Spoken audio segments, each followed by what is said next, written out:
Welcome to this special report about Christians facing persecution in Islamic countries. I'm Gary Lane.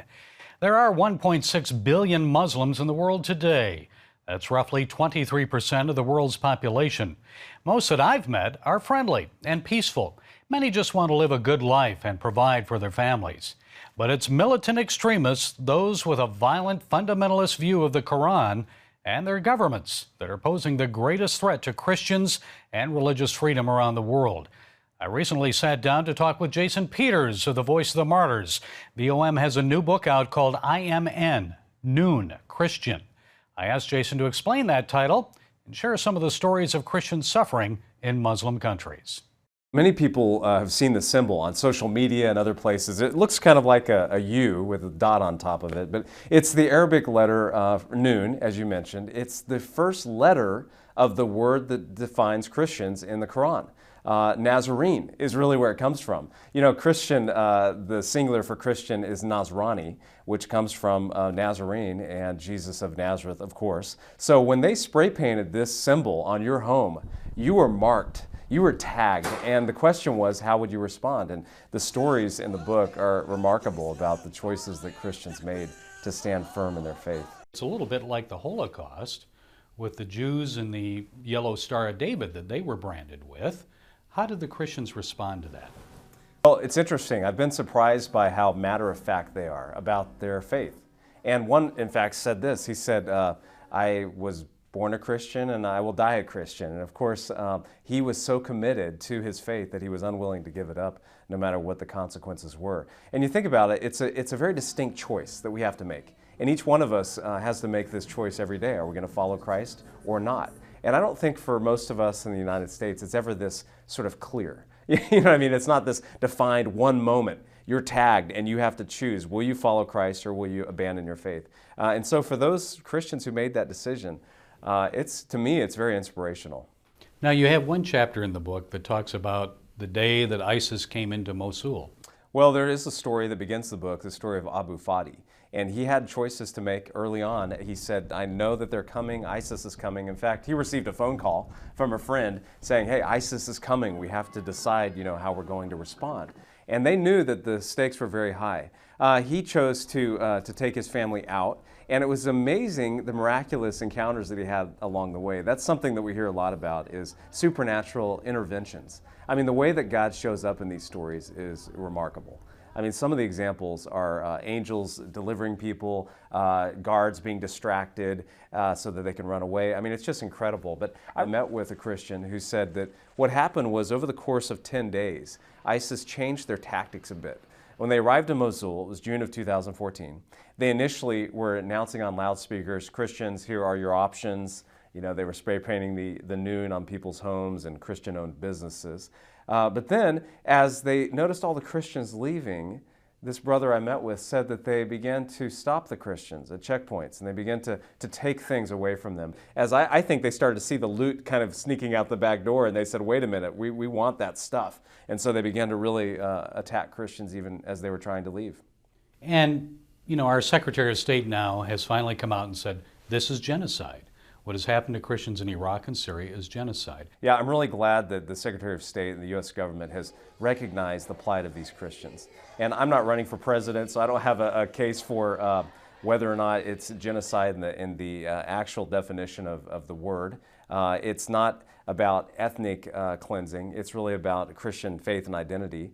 And I think that's a distinction. But those are nuances. The bottom line is these are our Christian family members. They are brothers and sisters who are really suffering. I mean, think about this. If you're, I love what Ray Vanderlaan said. He says, if you're putting a picture on the wall and you hit your finger with a hammer, it hurts. And you would never say, oh, I'm not suffering, just my finger's suffering. No, it's about the body. We're the body of Christ. And so when one suffers, we all suffer. Of course, one of the theme verses of our ministry is Hebrews 13:3. We want to remember those who are suffering as if we ourselves were suffering and to pray for those who are in prison as if we were going through a similar experience. What have they told you that they want from us? I'm glad you asked, and I think you know the answer, Gary, because you've met with so many persecuted Christians over the years. What they want first is prayer. That's what they want. They say, pray for us. We need God's help in this situation. And they have a strong faith in prayer.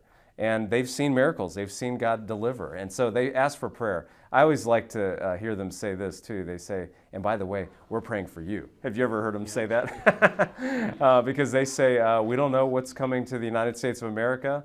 I've met with Chinese Christians who say maybe persecution wouldn't be a bad thing for the United States of America in some ways, because they see the luxury, the comfort that we have and things like that. But they ask for prayer, but they also ask for practical help, and so we're able to provide very practical help.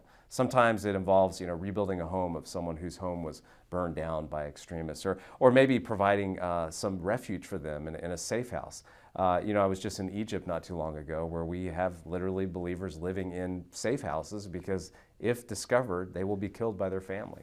The blasphemy laws, we see them in Pakistan, the 295 law. We see blasphemy an issue in Egypt. Tell me what concern the Christians have about these laws.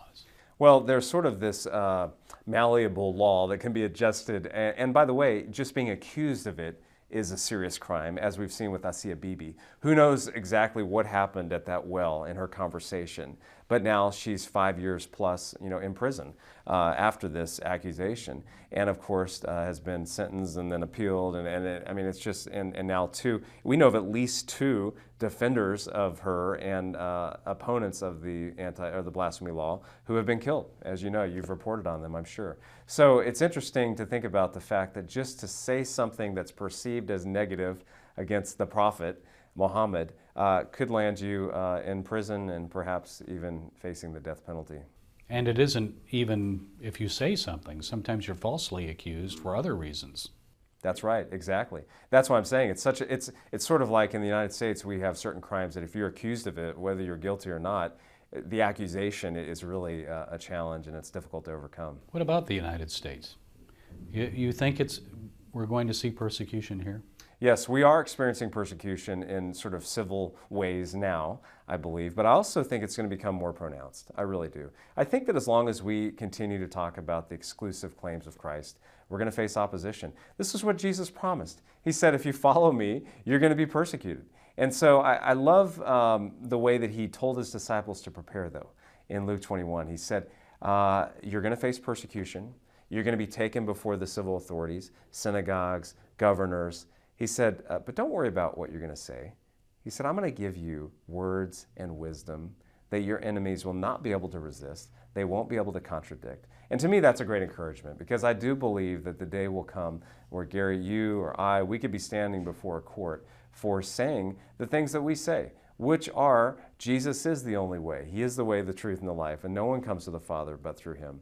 It's for things like saying Islam is not a religion of peace, which is the politically correct way to identify Islam. It's simply not true. If you go back and look at the roots of Islam, it's not a religion of peace. In fact, when I was just recently meeting with a pastor in Iraq, he said what he's doing is he's frequently now finds himself talking to Muslims and saying, tell me this, what is different between what ISIS is doing right now and what Muhammad did?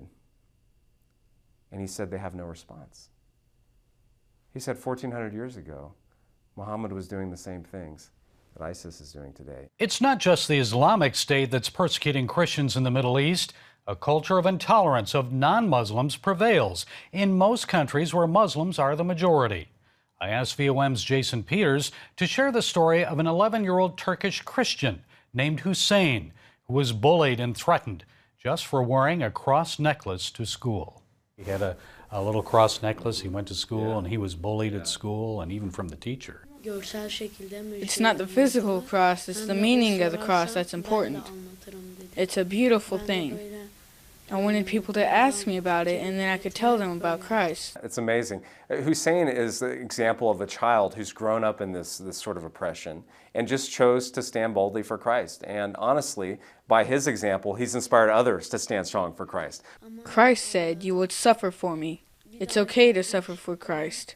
And we should be happy to suffer for Christ. The Lord is with me. These are inspirational stories of Christians facing Islamic extremists.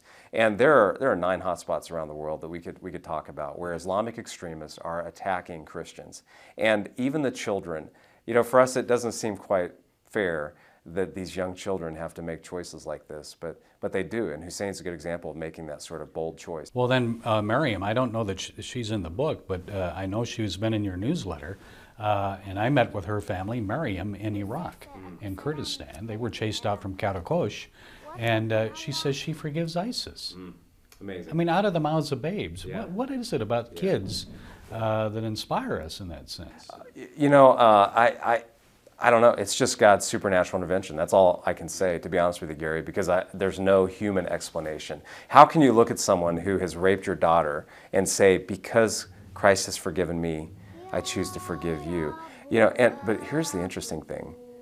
ISIS fighters are being reached by this type of forgiveness. I mean, we're hearing stories about people saying, hey, this God is different than my God. You know, my God says to hate and to kill the kafir, to kill the infidel. Your God says love and forgive. In the Bible, Jesus said to us, don't be afraid. I am with you. And also he said, forgive others, no matter who they are hating you. You have to forgive them. Jesus is my Father, and he is my Creator. I have no one else better than him. When ISIS drove us out of our home, his hand was on us, and he saved us. Any other stories, Jason, that have touched you in the book that maybe you've met with the people personally, or I'd like you to share one or two. Yeah, you know, probably the most remarkable one for me is Habila, and I know you've had a chance to interview Habila. I met with him in his home and heard his story. It's amazing. He's in northern Nigeria, and he was there late in the evening, was at home with his wife Vivian and their son, and all of a sudden Boko Haram came to their village. He said, as he prayed, Lord, may your will be done. And he went out there and he faced them and he said, yes, I am a Christian. And they first tried this sort of friendly approach. Well, why don't you convert to Islam? Say the Shahada. All you have to do is say there's no God but Allah and Muhammad is his prophet, and then we will invite you into Boko Haram. We will provide you protection. We'll take care of you and your family. You won't have to worry about anything. And by the way, the stakes were very high, and he knew that because 20 Christians were killed in that village that night, and they'd heard these stories. He knew that it was a very real threat. But he said, no, I am a Christian, and I will be a Christian even to my death. And so then they appealed to Vivian, his wife. They looked at his wife and they said, please convince your husband to say the Shahada, to become a Muslim. We will take care of you. She refused. She began to cry, but she didn't try to persuade him. And then they said to her, because you have been unable to persuade him, now you will watch him die. And they shot him in the face with an AK-47. Literally took part of his face away. And as he laid on the ground, they kicked him, and then they said, Allahu Akbar, and walked away. And Vivian, immediately tried to apply pressure to his wound. God miraculously saved him. In fact, there's some cool stories behind that too. But at the end of the day, what I love about it is this is what he says. He says, if I saw the man who shot me today, I would embrace him and I would tell him that I forgive him. Those of us who have met suffering Christians around the world have noticed a number of common attitudes or characteristics embraced by the persecuted. Among them are perseverance and forgiveness. Jason Peters says the stories in VOM's new book, I Am In, center around 5 different themes. One was sacrifice. These Christians know that in Romans 12:1 says we present our bodies as a living sacrifice. For us, that doesn't, it's hard to understand that. For them, they know sacrifice. They've counted the cost. They're willing to pay the price. Another one is courage. They're boldly sharing Christ no matter what the opposition, which is a lesson that we could all learn from as well. Another one is faithfulness. How do you remain faithful when you're in a situation that seems so difficult? They believe that God is faithful and they want to faithfully follow him. The fourth one is perseverance. And that's a very interesting one because if you think about it, there's no sort of short-term solution. People have asked me, what do you think about Iraq? Is this going to be sort of cleared up in the next few years? And I don't think it is. I don't think there's a short-term solution in sight. But we do have eternal perspective. We do have an eternal hope. And so these brothers and sisters, they persevere. They take one more step. They just go one more day. They just continue to faithfully serve. Another one is joy. I am blown away, and I'm sure you have too, when you've met these brothers and sisters who've lost everything, but they're filled with joy in the Lord. It reminds me of the Apostle Paul, in Acts. He said, I want to finish my race with joy. And that's the kind of perspective that they have. They're on a race, and they're going to finish it with joy. The last one, of course, is forgiveness, which to me it's the most remarkable. It's the most life-changing, because I don't know how I could forgive like that. And of course, the reality is that I couldn't, but God, through me, could give me the grace to forgive. I believe that because I've seen it so many times. You were recently in Egypt, or not too long ago. I went to Egypt last year and met with some of the families of the 21 martyrs who were killed in Libya. And I saw these widows. And one of the widows, just her face radiated. And I expected to walk in there, because this was only about a month after it happened. I expected to walk in and see the Christians sad and in mourning. Yeah, I found the same thing. I mean, to be honest with you, the joy and the forgiveness, because to live in Egypt as a Christian is so difficult. I mean, you know how challenging it is. There's such a minority, and especially as an evangelical Christian.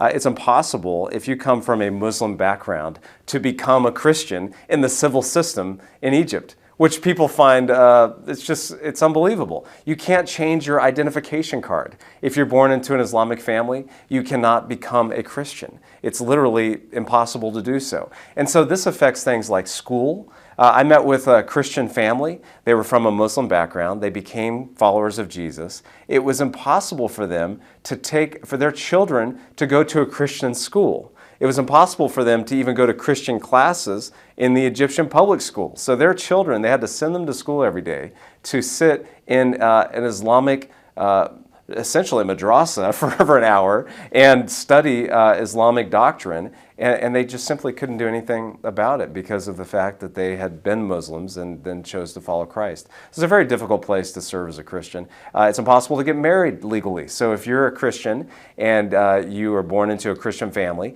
and then you want to marry a Muslim who has converted to Christianity, impossible. It's impossible to be married legally because the legal system does not allow it. So those are the sorts of minor oppression type issues that are happening in Egypt that people are just unaware of, and it's hard for us to kind of understand. And that's happened despite the change in governments. I mean, you think, okay, it went from the Muslim Brotherhood to this quasi-democracy led by the military there.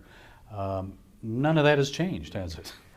No, it hasn't changed yet. Some people are hopeful that Sisi will be able to introduce some change, but I'm not sure. As you know, it's been a hotbed of Islamic academia for many years. The university there is the premier Islamic university, and you know that the doctrines and the perspectives of the people in the streets, I don't expect it to change anytime soon. But in spite of all that, God is at work. The first of at least 10,000 Syrian refugees have started arriving in the United States.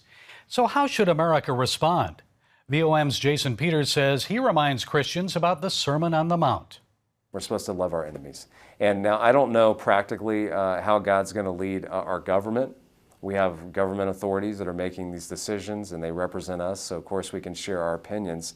But I'll tell you this, I know that when you see an Islamic woman in Walmart, if you're a Christian woman, you should acknowledge her.